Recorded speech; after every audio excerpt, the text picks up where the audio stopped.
Hi everyone. So for my museum vlog, I will start by talking about culture and posture and the effect that the two have on each other. So the first exhibit I saw was Native American tribes and their headdresses. I'm not saying that. The exhibit that I saw was a picture. The exhibit that I saw looked like this, and it was a bunch of feathers and It was a bunch of feathers. there was a lot of feathers and they was wearing them. Okay, no. The exhibit that I saw looked like this. It says the art of dressing in feathers. But the headdresses that I'm going to talk about look like this, bigger, heavier, and thicker.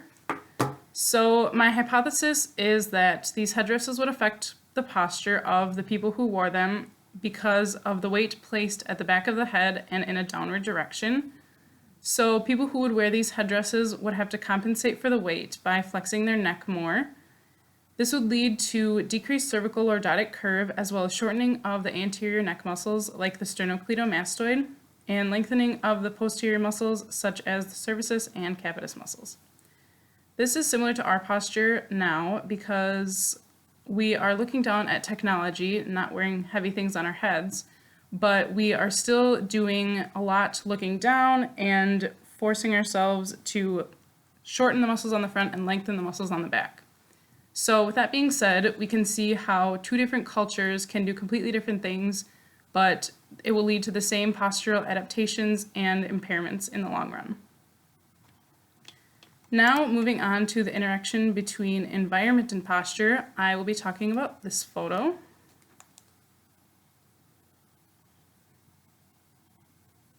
So we see a mom and her son walking, and the mom has a heavy load on her back. Looks like she's carrying who knows what.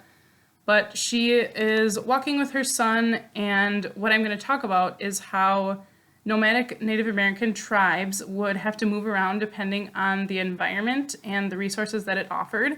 So once the resources were used up, the people would have to move to a different area, pack up all their stuff, and carry it with them on their backs.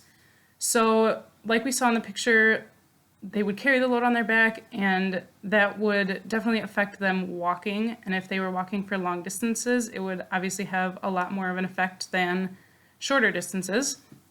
But my hypothesis is that by having this heavy load on their back, these people would have to lean forward to compensate and try to align their center of mass over their base of support so that they could hold the load, carry it, and stand up straight. So this would cause them to have rounded shoulders, lean forward at the waist, and possibly have a downward gaze like the woman we saw in the picture. Damn.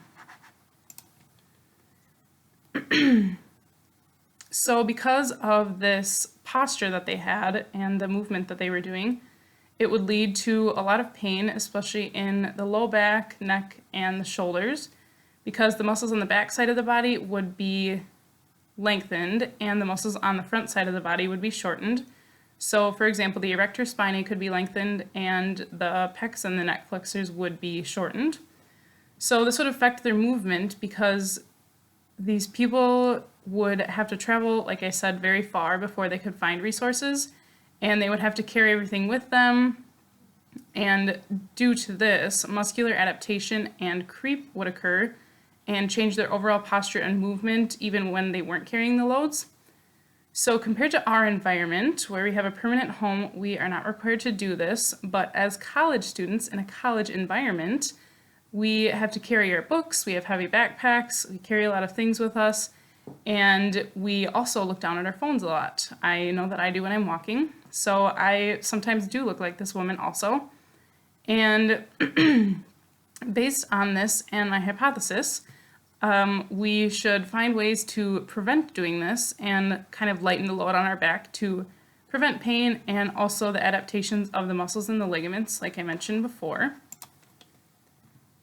And then, based on these observations and analyzing how environment and culture can negatively affect movement and posture, we as PT students should focus on our subjective interview a lot to make sure that we gather important information about our patients such as their daily activities, hobbies, and then watching them and their movements from the moment that we greet them. We may be in a situation in the future where we see a patient and we're not sure of the causes for a certain posture or movement.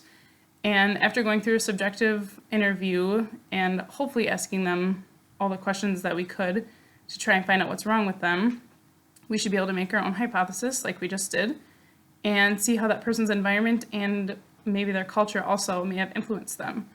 So knowing that people of different cultures than us have to perform different things in their everyday lives is important to remember, because we want to be sensitive and respect our patients and clients, but at the same time, we may need to ask them awkward questions sometimes to really get to the bottom of why they are moving or why they are standing, seated, etc., the way that they are in order to give them appropriate and effective treatment. So overall, I really liked going to the museum. Not only was it a fun experience, but we were also able to open our eyes to other cultures and kind of apply all of our PT knowledge to, apply our knowledge to everyday things and kind of turn on that little switch in our heads to apply what we're seeing and doing to PT. So thank you for watching.